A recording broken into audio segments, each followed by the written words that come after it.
बातचीत आखिरकार दोनों के बीच, अमेरिका और ईरान के बीच फेल हो गई है। अभी तक जो चल रहा था ड्रामा वो खुलकर सामने आ गया है।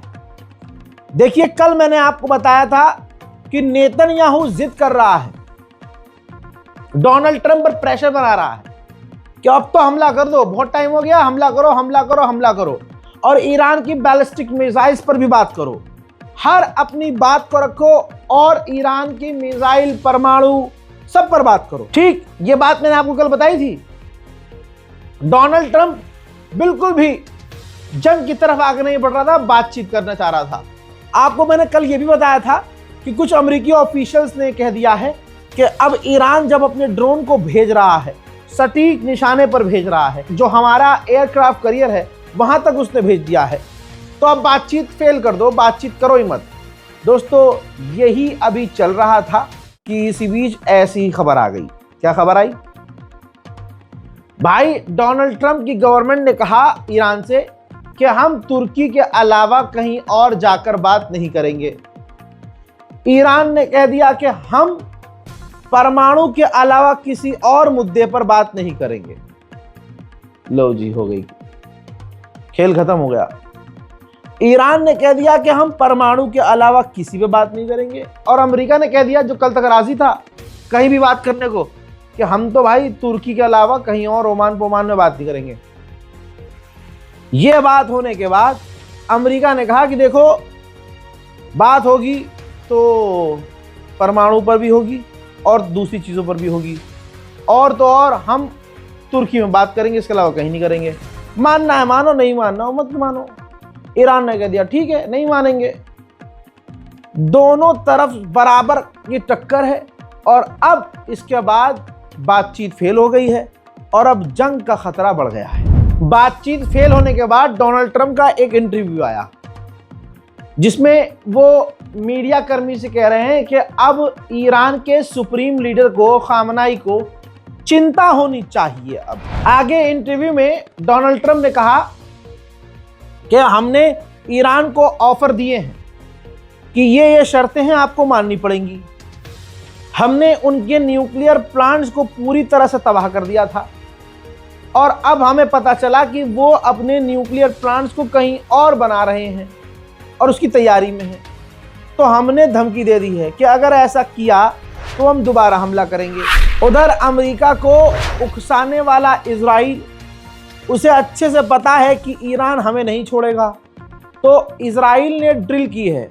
ये खास ड्रिल इसलिए थी कि अगर ईरान एक साथ 2000 मिसाइलें इजराइल पर दाग दें तो ईरान की उन मिसाइलों को इजराइल कैसे रोकेगा। इजरायली ऑफिशियल ने कंफर्म किया है कि अगर अमेरिका ने ईरान पर हमला किया तो हुथीज दोबारा से हम पर हमला शुरू कर देंगे, इजराइल पर हमला शुरू कर देंगे। उधर ईरान ने एक बड़ा सा कारनामा किया है। ये कारनामा उसे अब लगातार करना ही होगा। जरा मंजर देखिए, ईरान के टीवी चैनल के जरिए ईरान ने सबूत जारी कर दिया है। ऐसे हथियार जो हाथों में छुपाए जा सकते हैं, ऐसे हथियार जो प्रदर्शनकारी के भेष में CIA और मोसाद और आतंकवादी इस्तेमाल करते हैं। छोटे छोटे हथियार, धारदार हथियार, जिसको अगर आप हाथ में ले लें और किसी गर्दन में मार दें तो पता भी नहीं चलेगा और वो हथियार दिखेगा भी नहीं। ऐसे हजारों सैकड़ों हथियारों को ईरान की एजेंसियों ने जब्त किया है, जो कि लाए गए थे, भारी खेप लाई गई थी ईरान के अंदर, और वहां प्रदर्शनकारियों को बांटा जा रहा था, और आने वाले समय में फिर से खतरनाक हिंसक प्रदर्शन की तैयारियां थी। इन तमाम चीजों के बीच ईरान का ऑफिशियल चाइना पहुंचने वाला है शी जिनपिंग से मुलाकात के लिए। चीन के राष्ट्रपति से डायरेक्ट मुलाकात ईरान के ऑफिशियल जाकर करेंगे। इसके बाद दोस्तों, सऊदी अरब के विदेश मंत्री ने ईरान के विदेश मंत्री से फोन पर बात की है। बातचीत क्या की है ये सामने नहीं आया है, लेकिन सऊदी अरब और ईरान डायरेक्ट कनेक्टेड हैं। वहीं अमेरिका के विदेश मंत्री का वीडियो सामने आया, जिसमें उसने कहा कि ईरान अपने प्रदर्शनकारियों को सजा देना बंद करे, ईरान न्यूक्लियर बनाना बंद कर दे, पावर प्लांट अपना बंद कर दे, nuclear power plant, nuclear sites बंद कर दे, साथ ही अपनी मिसाइल प्रोग्राम को भी खत्म कर दे। यानी ईरान ईरान न रहे। हैं, सुनिए। At the end of the day, the United States is prepared to engage and has always been prepared to engage with Iran. As far as the topic of those discussions and what the agenda needs to be, look, I think in order for talks to actually lead to something meaningful, they will have to include certain things. And that includes the range of their ballistic missiles. That includes their sponsorship of terrorist organizations across the region. That includes the nuclear program, and that includes the treatment of their own people. The fundamental problem Iran faces and the regime faces right now is that what people are on the streets complaining about, this regime cannot address. They cannot address it because it's economic. Those problems remain. And one of the reasons why the Iranian regime cannot provide the people of Iran the quality of life that they deserve is because they're spending all their money. They're spending. दोस्तों, Donald Trump ने यह भी कहा कि हमने उनके nuclear programmes खत्म किए हैं और हम ईरान के प्रदर्शन को सपोर्ट कर रहे हैं। और अगर हम उनके न्यूक्लियर प्रोग्राम को खत्म नहीं करते तो ऐसे बहुत सारे अरब देश थे जो ईरान के न्यूक्लियर प्रोग्राम से डर रहे थे। उधर इजिप्ट के राष्ट्रपति सीसी ने भी खुले मंच से ईरान का सपोर्ट किया और कहा कि ईरान की जो न्यूक्लियर या जो भी ये तनाव चल रहा है, ये बातचीत के जरिए इस उलझन को हल कर लेना चाहिए। परमाणु ईरान का जो भी है, परमाणु की जो बात अमेरिका करना चाह रहा है, ये बातचीत के जरिए हल होना चाहिए और ईरान की अखंडता का हमें सम्मान करना चाहिए और हम ईरान पर किसी भी तरह के हमले के खिलाफ हैं। अब ये बात आपको अच्छे से मालूम है, ये जो इजिप्ट बोला है ईरान के सपोर्ट में, ये मोहब्बत और भाईचारे में नहीं बोला है, फटी पड़ी है। ईरान इस वक्त बौखलाया हुआ है। तमाम अरब देशों को डायरेक्ट कॉल करके पहले ही ईरान धमका चुका है कि अगर तुम्हारे हवा का, जमीन का इस्तेमाल हमारे खिलाफ हुआ तो मुन्ना बिना वार्निंग दिए पेलेंगे। यही वजह है कि अरब देश दिल में जहर लिए हैं लेकिन जबान से इस वक्त ईरान के लिए बातें अच्छी बोल रहे हैं। You know, certain developments are also taking place in Iran, and as Egypt, we believe that the nuclear issue should be resolved, and we also believe that the sovereignty of Iran must be respected. We all must work together to achieve peace in the region. उधर Iran ने नई तस्वीरें जारी की हैं।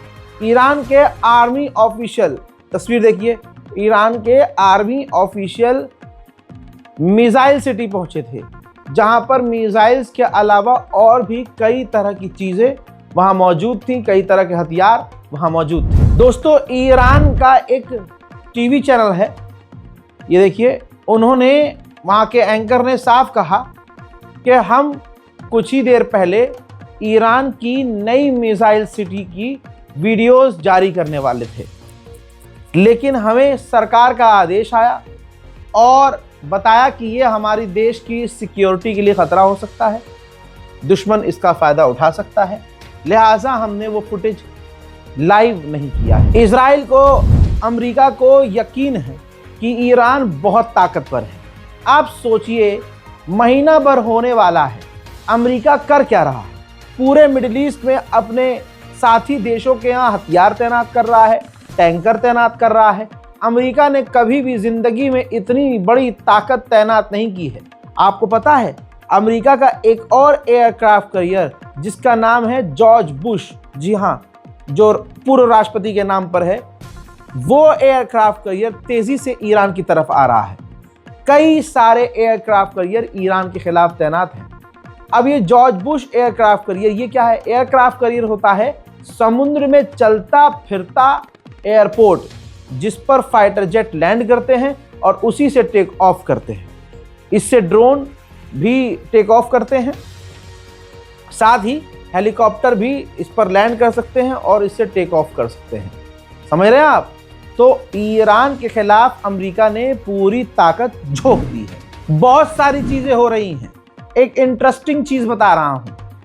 America के drone ने सबसे पहले इस तरह से आसमान में चक्कर लगाया कि उसने घड़ी बनाई, पुराने ज़माने की वो सैंड वाली घड़ी नहीं होती है कि घड़ी, ये देखिए आपकी स्क्रीन पर, ये देखिए जो राइट साइड है।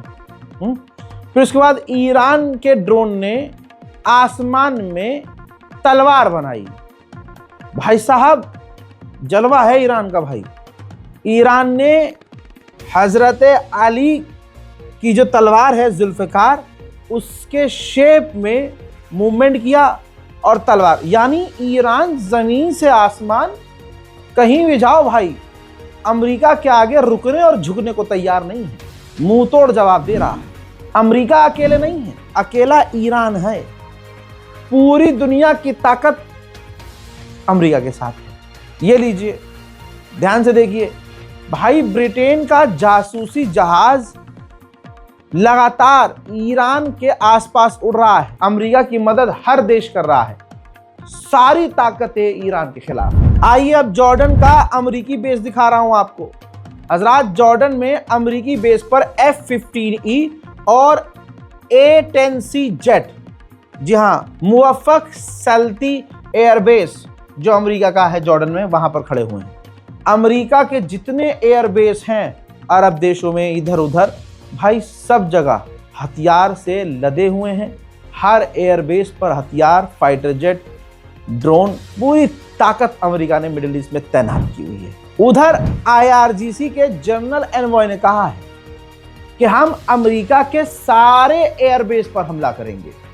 अल्लाह अकबर। उधर रशिया का बयान आया है कि ईरान का एनरिच यूरेनियम ईरान से बाहर निकालने का प्लान हमारी टेबल पे मौजूद है। ह्यूमन राइट वॉचडॉग ने कहा है कि 50,834 ईरान के लोगों को ईरान ने प्रदर्शन के दौरान गिरफ्तार किया है। हजरात, उधर ईरान ने महिलाओं के लिए एक बड़ी छूट दे दी है। ईरान ने अप्रूवल दे दिया है कि लाइसेंस बनवाकर अब ईरान की महिलाएं 2 व्हीलर चला सकती हैं। इन तमाम चीजों के बाद ईरान के विदेश मंत्री का अपडेट आता है कि नहीं, जुमे को, आने वाले जुमे को सुबह 10 बजे अमेरिका से बात होगी। इसका मतलब यह था कि पीछे से बहुत उथल पुथल चल रही थी। इसी बीच अमेरिका की तरफ से यह स्टेटमेंट आया कि 9 से 10 अरब देशों ने हमें इंसिस्ट किया कि आप बातचीत कैंसिल मत कीजिए और ईरान जो बात कहना चाहता है आप उनको सुनिए और ईरान से किसी भी तरह से बातचीत को रद्द नहीं कीजिए। यानी एक बार फिर से बातचीत होने की संभावनाएं लगाई जा रही हैं। आगे क्या होगा किसी को कुछ नहीं पता, लेकिन इतना क्लियर है कि बातचीत फिलहाल के लिए रद्द है। लेकिन अभी अपडेट ये भी आ रहा है कि बातचीत हो भी सकती है, क्योंकि अमेरिका पर भरोसा करना नामुमकिन है, तो लिहाजा ना मैं भरोसा करूंगा ना आप कीजिए। बात करते करते ही ये हमला कर देते हैं, धोखे से हमला करते हैं, अंधेरे में हमला करते हैं, आम लोगों पर हमला करते हैं। ऐसे इंसान पर, ट्रंप पर भरोसा करना नामुमकिन है। फिलहाल के ईरान स्पेशल अपडेट में इतना ही। इस रिपोर्ट को शेयर कीजिए, अपनी दुआओं में हमें याद रखिए। जय हिंद।